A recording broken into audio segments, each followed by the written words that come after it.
Hello, everyone. Richard here at Kelvin Wazoo, where I've been sliding into the easy chair. Yeah, I'm starting to get the hang of this retirement thing. I'm still kind of wandering through life fairly aimlessly day to day, and um, that I do have this easy chair. Um, it's a big old MFer. It's just, and it's old, okay? This chair has been in the family since I was in maybe fifth or sixth grade, okay? And when I moved out of the house, um, not immediately, but eventually I ended up acquiring this chair. That's how long this chair has been in the family, and it's one of those chairs because it's been sat in so many times. I've got to prop it up with other cushions, and it's also one of those chairs. When you sit into it, it just kind of swallows you up. You start off sitting relatively erect, but then after a while you're all slouched into it, so you've got to readjust. And um, it's a chair too that I can sit in and just fall asleep, just like my father did. Anyway, yeah, so things have been going pretty well despite what's been going on. I mean, I don't know about the rest of you, but I'm really, really worried. I'm really glad that so many people are saying, oh, rallying support here in the US for getting out the vote in the midterms. And, I think it's reasonably safe to say that the midterms in the United States will likely sweep both houses of Congress and a lot of state legislatures, and even perhaps some governorships to the Democratic Party, because there's that much animosity amongst voters toward the current administration. There's still a lot of support, however, which is frightening. But anyway, this is great. I think, but I think it's all done with this rather naive notion that that's going to solve everything. And, in the 1980s, South Korea had a president, an elected president who became a dictator. And that president lost, his party lost in a midterm election hugely. And his response was to declare martial law. So, that's still a possibility, unfortunately. I think it's going to take a lot more than just voting to turn things around here. Anyway, the music's been good. And I've got some new acquisitions that I want to share with. Some are some familiar ones, and two are like so brand new to me. In fact, one of them might be the best album I have found so far this year. And it's a new one too. It's not a 2026 release, it's a 2025 release. But still, of the albums that I have been acquiring and listening to some degree. I mean, I'm not an Anthony Fantano who listens to a shitload of albums all the time, and so that I can review them. But nonetheless, this one album, man, I think could possibly be the best album I have found so far, and it kind of surprised me in that. But we'll get started with some of the more familiar ones. Now, this one is an album we reviewed on the Gunkles, and I'm trying to remember who suggested it. I can't remember if it was Robert or if it was Mike. But anyway, it's this album, a solo album by David Sylvian, Japan, and it's The Secrets of the Beehive. And this is not a gatefold release. It's a gold stamp promo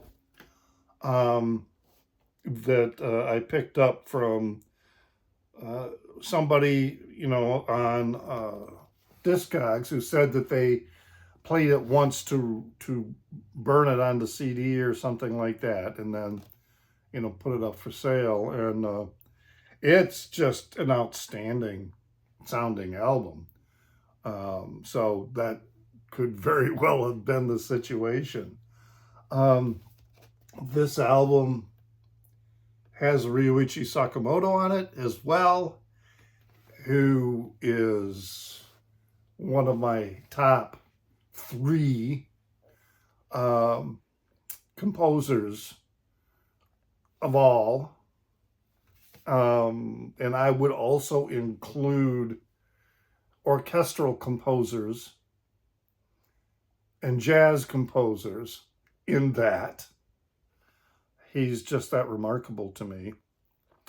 And this is, you can look up our Gunkles review to see what we all said about this album, but this is a truly remarkable album. Ever since we listened to it for an episode, it's been on my want list, and it's not that difficult to find because there are newer reissues out, but this one is a 1987 early pressing. I don't know if it's an absolutely first pressing, but because I don't know what label it might have, what the label looked like for a first pressing. Got the insert that came with it, but it's on this particular label here.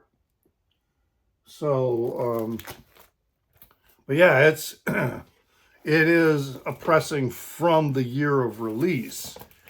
And yeah, it was very reasonably priced. I mean, about, what most new records are going to cost you anyway nowadays, from anywhere from like $25 to $32. This one, I think, with shipping and all that, I think it came out to around, I can't remember, but it was probably around $35.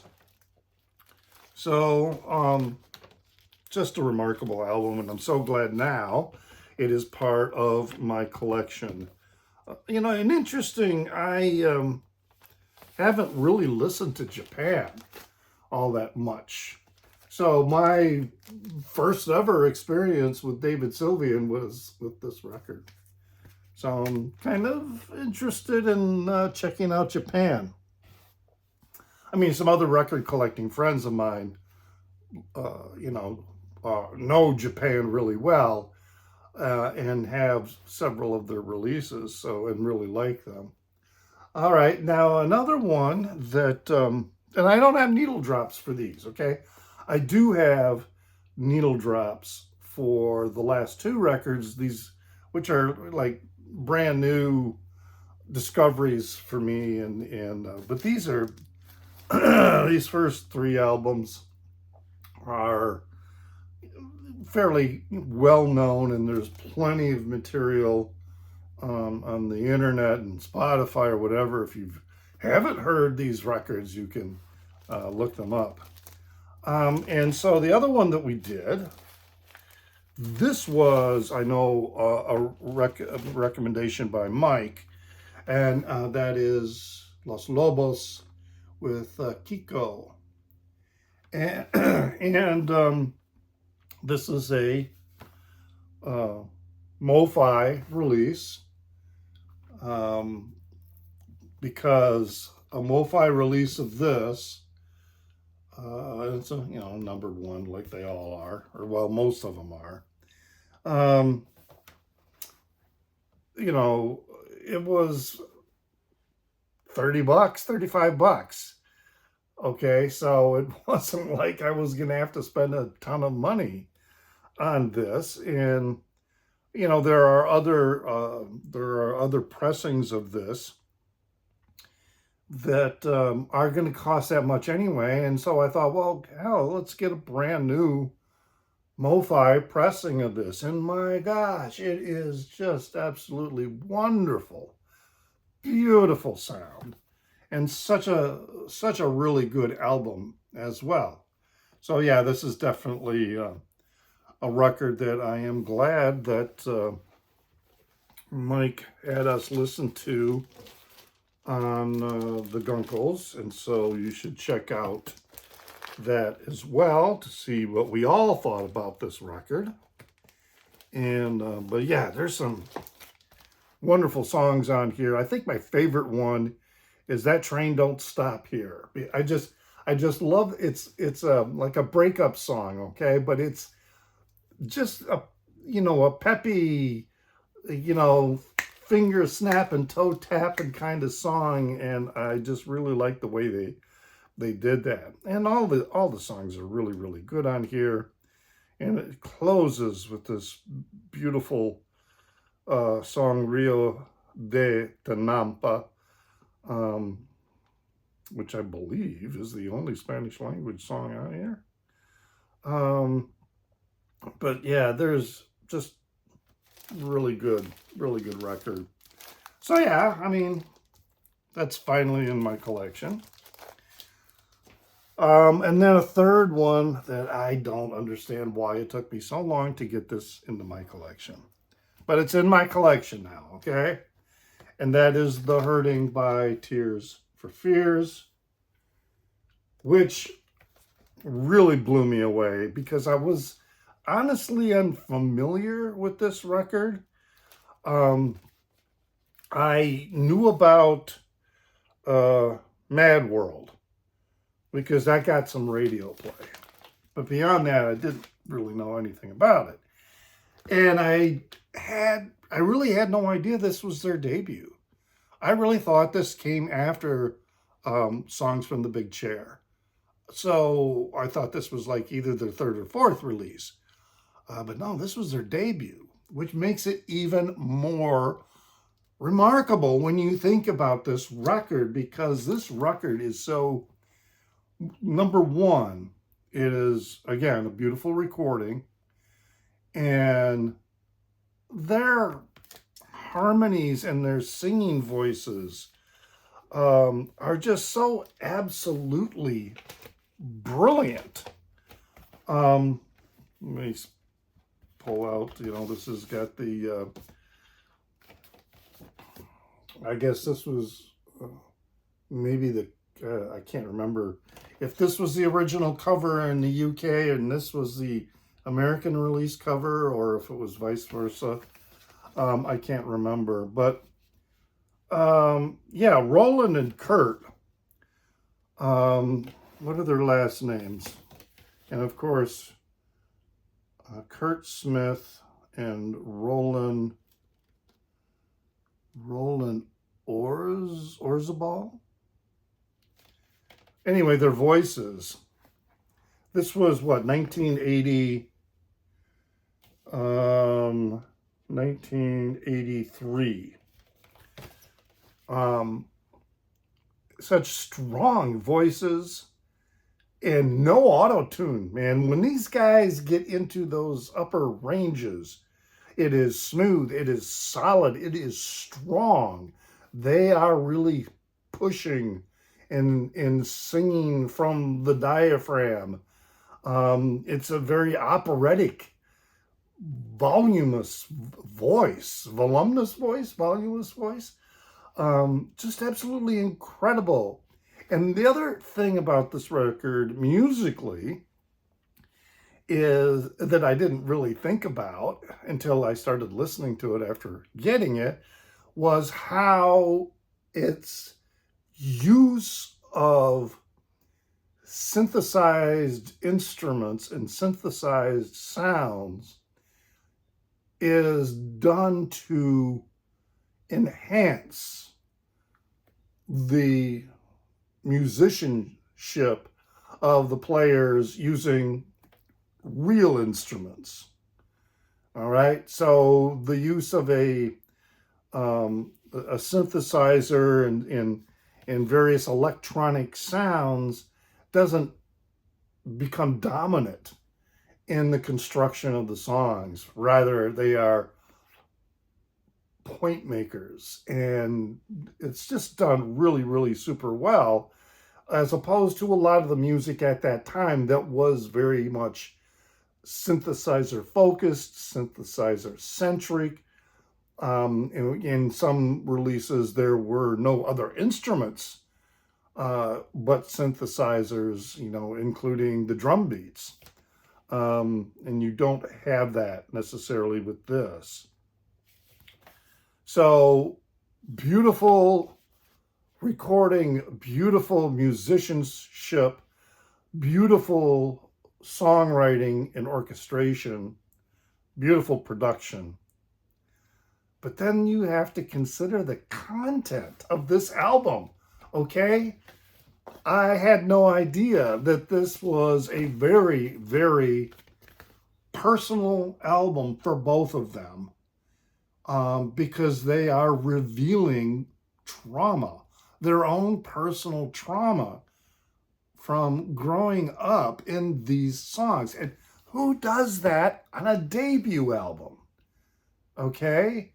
You think of somebody, you think of John Lennon's, I think it was his first solo album, but, the John Lennon and Yoko Ono, or the Ono Band or whatever, that first album, where he basically is writing about his experiences, his trauma, after going through primal scream therapy. That's a tough, it's a great album, but man, that's a tough album for anyone to come out. But, he's John Lennon, okay? So that's going to, he's already super well known. There isn't probably, he got caught a lot of shit for saying it, but there's probably nobody was more popular than either, him or the band, the Beatles, other than, they were more popular than Jesus, okay? But that's him, to be able to do that. When you're an obscure songwriting duo in the 1980s, and this is your debut album, and this is the content, holy shit. It's, and yeah, it is, again, just an amazing, amazing, amazing record. I can't believe it took me so long to get it into my collection, Of course, I've got songs from the Big Chair, with that one, but this one, that's really passed me by, but not anymore. The Hurting. All right, now, these next two are very new releases. One of them was released this year. They're both by Chicago bands. That was part of the reason I checked them out. And again, really, really good. The first one is this one, Singing to an Empty Chair by Ratboys. And this is it's a green vinyl release. Okay, so we got some green vinyl. And it's a double, well, it's a three-sided record. And so when it's signed, so it's an indie exclusive signed record. And, you know, when I pulled it out, it's signed. You know, they took a Sharpie and they signed it. It's, you know, I don't have an other one to look at to compare, you know, variances and signatures. But my gut instinct is they actually signed this. It's not an image that they signed and then it was, you know, done for all the covers, so every signature is going to look the same. Not like the newer, not the newest, but the newer released by Jake Bugg. They did a signed issue of that. That one I think is not actually, the cover is not actually signed. The signature was made part of the image for the cover, if you know what I mean. But anyway, yeah, Singing to an Empty Chair. And I listened to it while I was in the store, this shop in Holland. And I listened to a couple songs, and it was interesting enough that I thought, yeah, if I get it home, you know I'm not going to hate it because I liked what I was hearing, even though it was, you know, not, you know, I'm holding my phone up to my ear while I'm in the store so that I can hear it. And so what we've got with this record is their sound is indie rock that ventures to the alt country side. But I would say, you know, it's not going to be like country rock. It's not that far over. Not like something like New Riders of the Purple Sage. Or, you know, Mason Prophet or something like that. It's more like, kind of like the Jayhawks, but not necessarily as jangly. It's more like Moondoggies, but not quite as hard. So that's kind of the sound that's going on here. And as I said, they're from Chicago. They've got releases going back to 2015. So I was like really, really unaware of what they were doing. Now the vocalist is Julia Steiner. So her vocals are kind of like, you know, think Dolores O'Riordan without the brogue, or maybe Kim Deal. That's kind of where I would fit her in terms of her vocal range, style, and timbre. And then you've got Dave Sagan on guitar, who was really impressive. There's this one song. Well, actually, it's going to be the one I'm going to play for the needle drop. I'm not playing that section of the song, but kind of the end of the song, he's just getting all kinds of distortion and feedback and fuzz out of the guitar. And there's a couple other songs where he's doing that. And then your rhythm section, which is Sean Neumann on bass and backing vocals, and Marcus Nuzio on drums. Solid power going with that rhythm section. Now, in general, there's nothing to me innovative or that remarkable about the band, about the band's music, I should say, and their songs. But I like it. I really do like it, even though there's nothing, you know, none of the songs really hugely stand out and you're going to go, wow, man, that's just a great track. No, they're just all really good all the way through. And the content, you know, it says Singing to an Empty Chair. So this is a very thematically formed album. and that these songs are either about dealing with a uncommunicative partner, or dealing with a partner who has a past that the partner expects you to understand. Like the one song, it's called "Know You Then." You know, the premise is I didn't know you then. Okay, I hear you. I know you went through all these things, but I didn't know you then.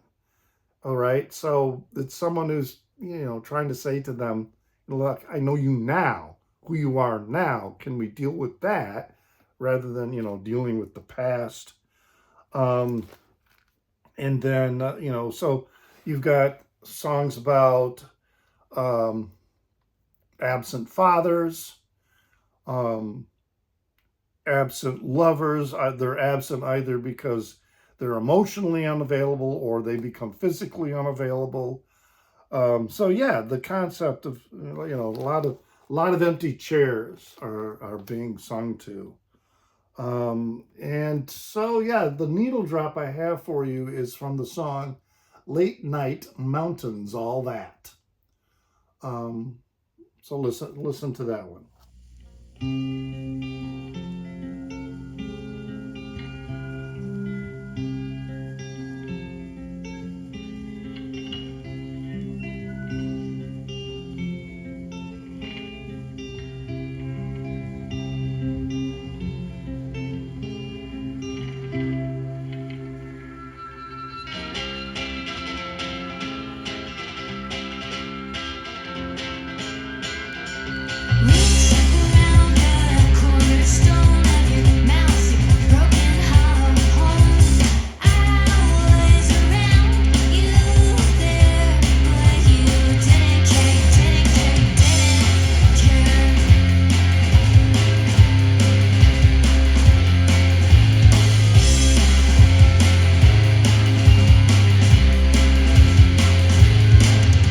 The song that has the guitar closing, with all the distortion and very, stoner rock kind of feel to it, but they still retain that country. I think there's this country element to it. Really, really quite good. So that was released this year. That's a 2026 release. And as I said, they've had albums going back to 2015. Now, this next one really kind of intrigued me because of the cover. And then I listened to a couple songs that I was able to, a couple YouTube videos. So I was listening to them while I was in the store.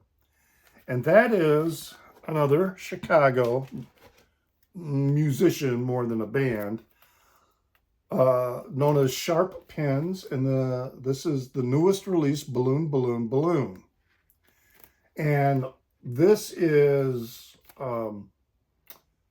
the Chicago, the guy at the center of this is Kai Slater. And he's from Chicago. This was, but he's been doing material for quite a while as well. And I haven't heard everything. They also go by the name of The Sharp Pins, and he plays with a couple other people. Let's see, with Joe Glass on bass and Peter Cimbalo on drums. And he's on Bandcamp as well. And his father was faculty member, or is a faculty member, at the University of Chicago. So he grew up in Hyde Park and resides, I guess, now in the Logan Square area of Chicago. And this is a lo-fi album. This is true lo-fi all the way around, not just with the sound, okay? But I mean, you look at the back cover and the way it was put together.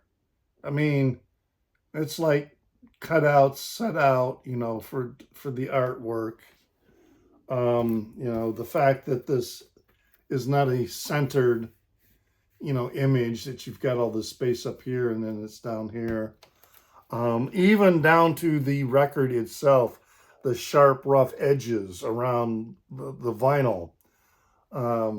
It's quite possible that he and maybe some other friends, they went, when the record was pressed, they were the ones who handled the records. I don't know, but that's just kind of like how lo-fi to me everything is with it.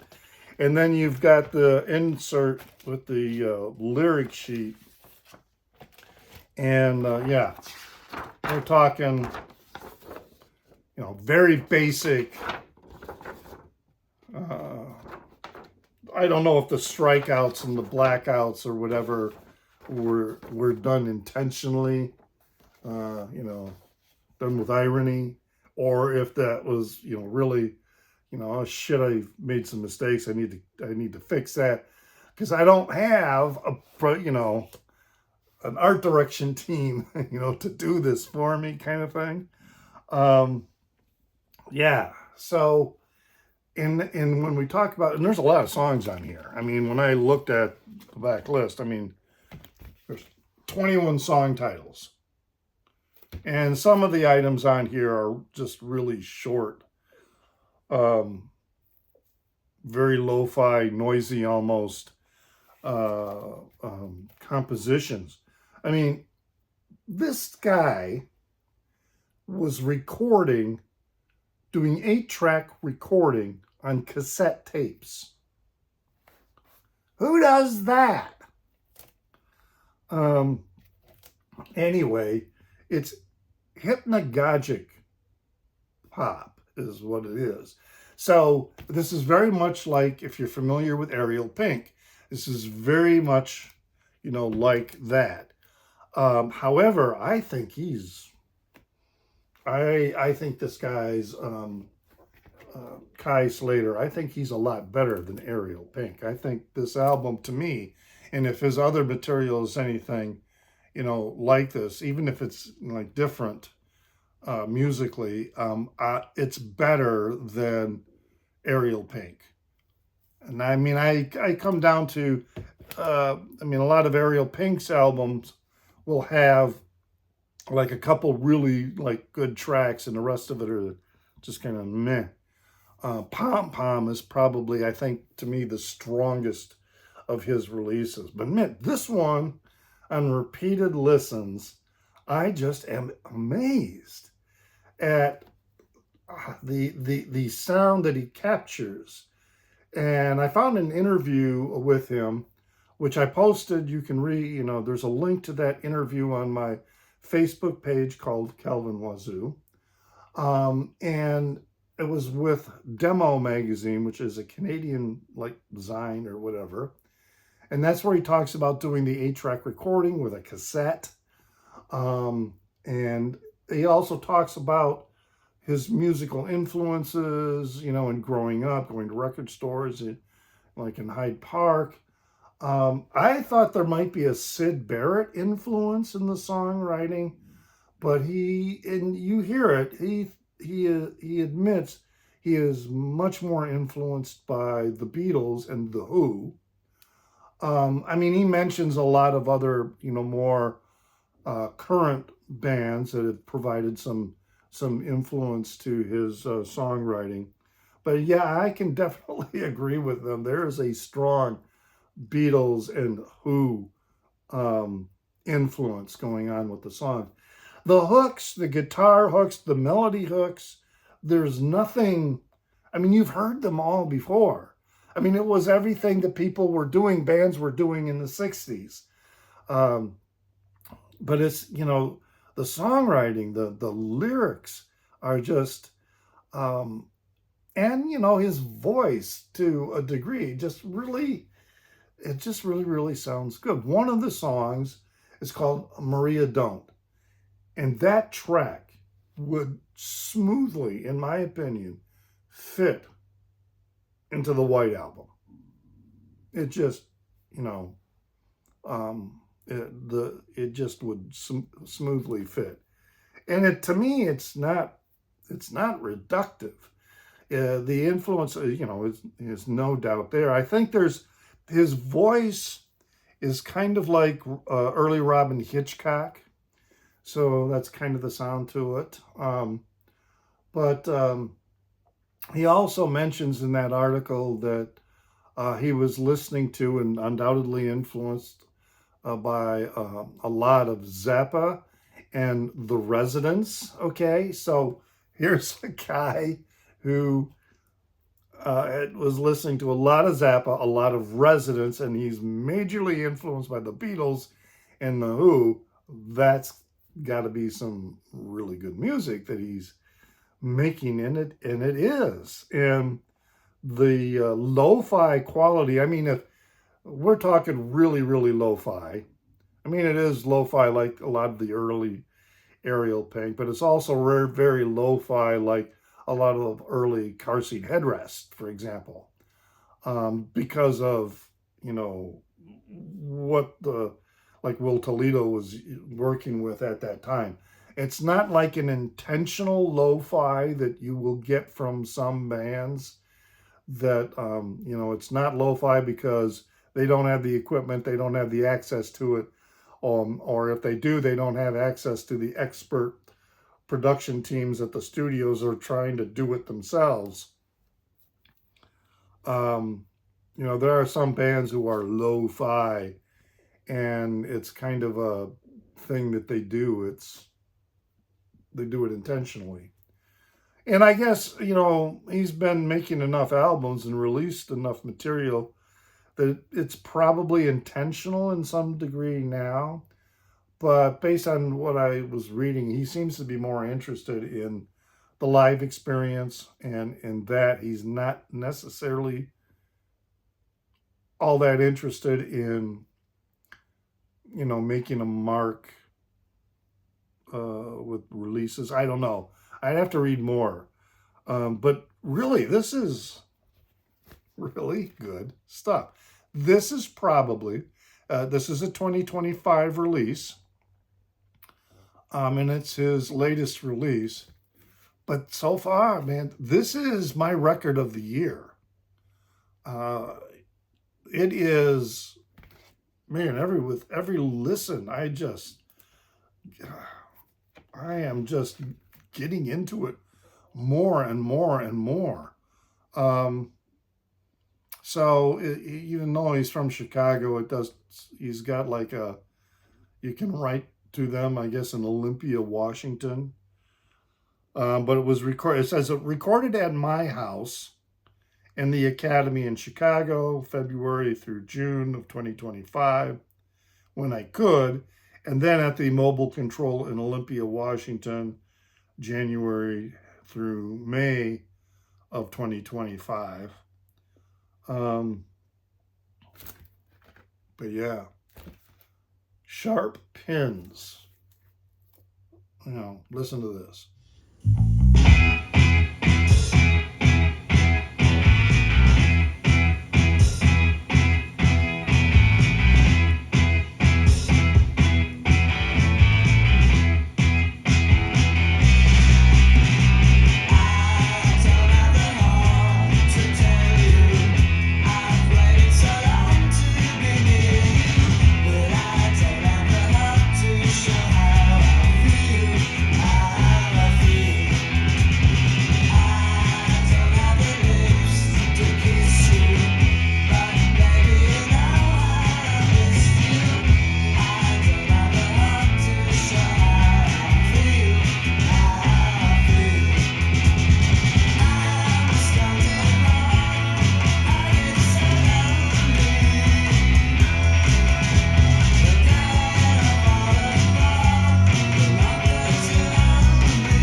That,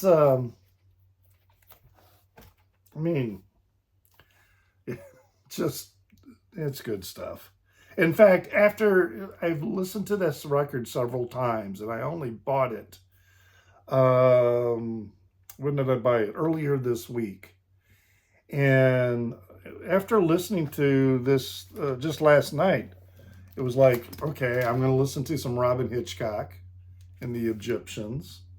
You know, this is which is a solo acoustic album of Robin Hitchcock's. Great record. And then I had to listen to Syd Barrett, Madcap Laughs, because his songwriting, lyrics, the stories, etc., just reminded me so much of Syd Barrett and his songwriting style. And then, of course, I had to listen to, you know, the White Album as well after that. So, yeah, kind of went on a little long with this video, but those are my new acquisitions. And I seriously think, I really do. This is, I mean, and I've got some, you know, really strong albums that I picked up this year that are new releases, you know, like the Gorillaz, like Gorillaz the Mountain, and some others. But whoa, man, Sharp Pins. I need to check them out some more because just really quite remarkable. Anyway, leave a comment in the down under. As I said earlier, you can find material by Ratboys and by Sharp Pins on YouTube. I don't do the music services like Spotify or something like that, but I do know that you can listen to them on YouTube to get a sense of them. So yeah, leave a comment in the down under. I hope you do a thumbs up, a like, and or a subscribe, even if you're already subscribed. Hitting the like button really helps things out. And remember that I can be found on Instagram as NewsDude76. That's NEWZDUDE76. And as always, remember to pray for the people inside your head, for they won't be there when you're dead.